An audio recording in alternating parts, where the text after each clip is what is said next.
Welcome back to Our Community. Susie Thomas visiting with Scott Gerber, talking about the Ohio Swiss Festival, taking place September 27th and 28th. So if it's not on your calendar, for heaven's sakes, get it on your calendar. It's happening this weekend, and there's no more fun place that you could possibly be.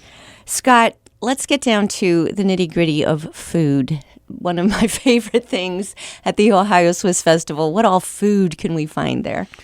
Yeah, ironically, outside of Swiss cheese and the And it is marriage good. of trail bologna that goes with that, we always have those on the grounds. But I think what's really unique about our festival is we'll have people talk about those apple fritters. Oh, that's it. Every time Yep. the apple fritter is put on by a local church, and that tent is in the same location it's been for a very long time. It's as iconic as our Swiss cheese. So you can't Here's go wrong. why. I'm something of an apple fritter connoisseur. Yeah. And often you hear that people are having apple fritters, and they're not. They're donuts with chunks of apple in them. But the real, which is fine, and it's good, Yeah. but the real apple fritter, you have to go only certain places, and you are one of those places with the real apple fritter. And thank you, whatever church is doing that. Let's give them a shout out. Who is Yeah, that? that's our Mennonite, First Mennonite Church, which is right in the downtown area. So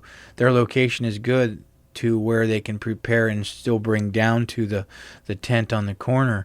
But that is a major labor of love to that church. They still peel the apples. They Yes. still do everything Yes. right there, slice them.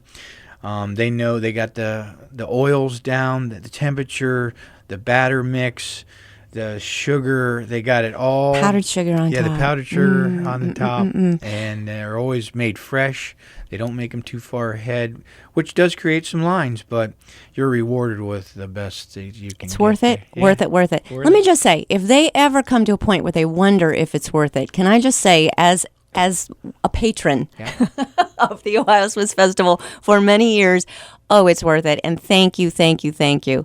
Because there's just not any place. You go to county fairs now, they don't have them. It's hard to find them, and you are one of the very rare places, thanks to the Mennonite Church and our friends there. Thank you so much, folks. Okay, I'll jump off that soapbox, but boy, are those good. Yeah. All right, what other food we got? I know, trail bologna, Swiss cheese, and Yep. apple fritters. What Yep. else do we have? We also, I think maybe second or third in the mix is, of course, there's cheese on a stick. And then another one is we always have a chicken barbecue dinner available. And a lot of people will stand in line and go through that. And once again, we have a new chicken barbecue person that we think we're going to really be excited for that they're bringing in. So that's always a part of it. There's been another rush in the last couple years. We have a vendor called Amish Country Donuts, and they'll be on the ground again. Oh, they're so this good. year. They're as big as an elephant ear, they stand. You're going to get rewarded with a big donut, but Oh, they're so good. people stand in long lines for that. And of course, you always have the calzones. You got the DeRusso sausage. You have the cheese on the stick, and then there's other churches that actually serve sit-down meals where you can go. Get soups and chicken sandwiches and pulled pork sandwiches and some of those. And a lot of people still like to support. You know, the concessions is nice. It's wonderful, the French fries and everything, the cotton candy and the candy apples. But a lot of people like to support our local establishments because they're playing on that they want good crowds and they want good people and they want return business, so they all work very hard. For that whole village in Sugar Creek, it's a labor of love. I couldn't even begin to think of how many people work so hard for that event. We're just blessed that it's still there. You do come for the outside things, but it is an opportunity to visit the indoor things as well. It was always a family trip to, if I'm saying it right, Andrew's Furniture. Yeah. That was always a family trip to that, and some of the other great establishments that are around. Do you want to give them a shout out at all? Yeah, absolutely. Of course, we're blessed with their part of our sponsorship. You know, you have the Andrews Furniture. We have a local IGA that supports us wonderful. The Budget newspaper does a lot for us in that area. We have car dealerships in the area. We have craft places that people come and visit in our area. We have the largest cuckoo clock now, a Yes. new addition. It's the world's largest cuckoo clock, and it made its trip. It made its pilgrimage from down the road at the Alpine Alpa, Yep. and it was restored. And if you haven't seen it, it's really beautiful. So is it in working order it's again? working order. Wow. The waterfall works. The animated dancers and players come out on the hour, and they dance, and it's more music. And Sugar Creek, you can't hardly go through Sugar Creek without seeing a bunch of cars, people, buses, looking at that. And I think that's kind of neat too that we got that going. It's amazing. And, seriously, for someone who's grown up in the area, just one of those nostalgia pieces that you want to share with your children and your grandchildren. Like you say, people come back year after year after year.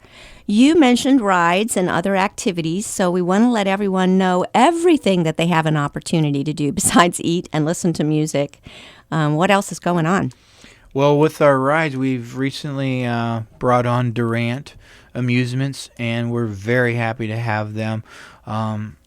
Good workmanship, super clean. They really follow safety direction, and we're happy with that. And they'll have, like I said, they have rides for all ages up to the teenager.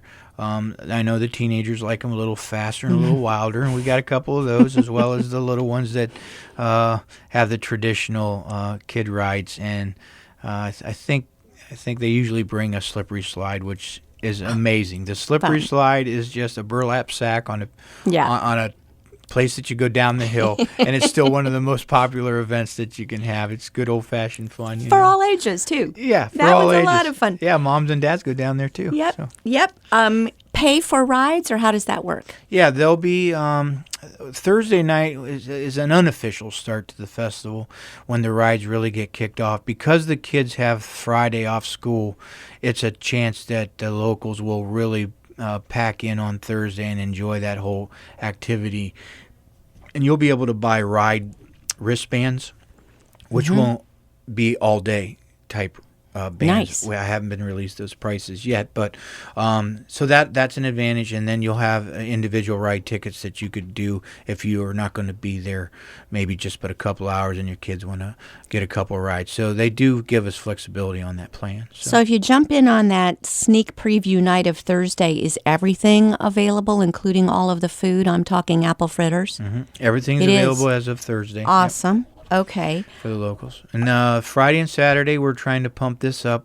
Back in the day, in the 70s and 80s, our Steinstossen, which is basically Swiss name for rock throwing.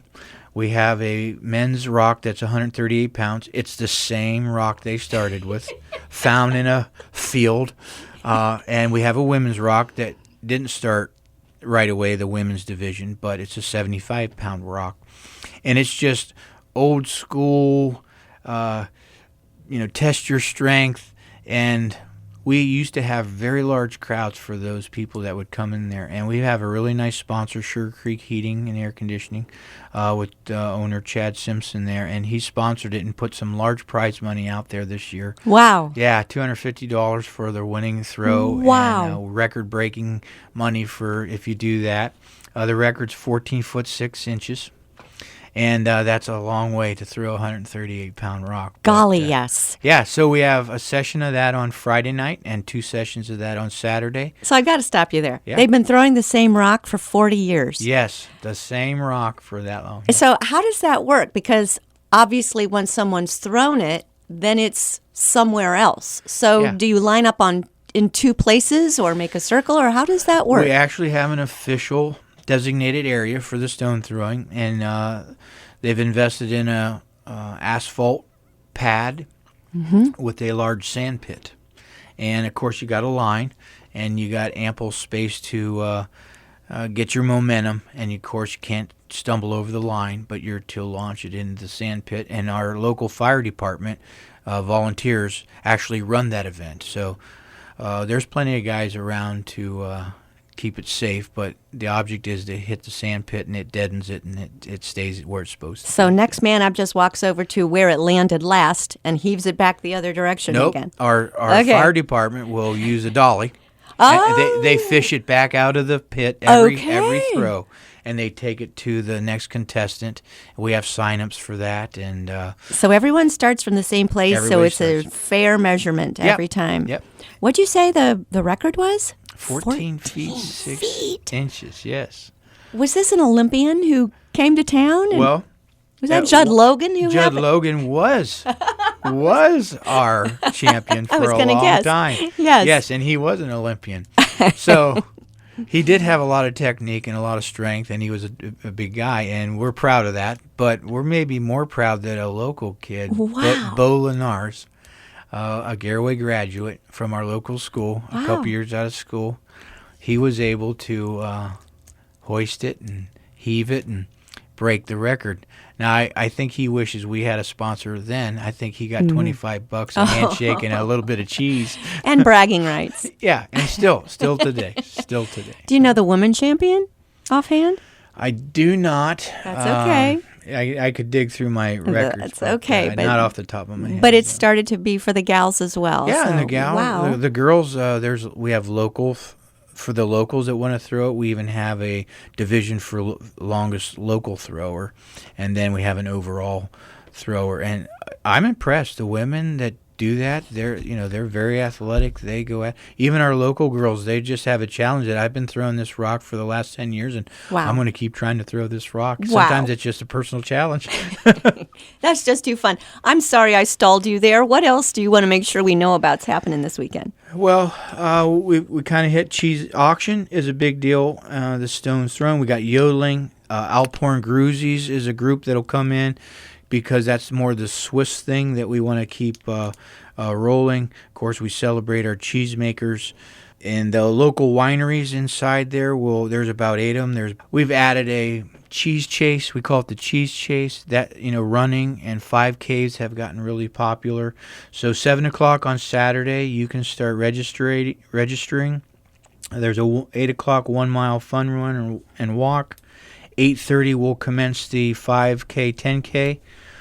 The 10K got added here the last couple of years. It's a really nice track. Everybody that has a track has a signature part of the race, and we're no different. We have Baylor Street Hill, and it's a mountain climb, and you'll be taxed on that. So Fun. Is there a website, Scott, where we can find everything? yeah, absolutely.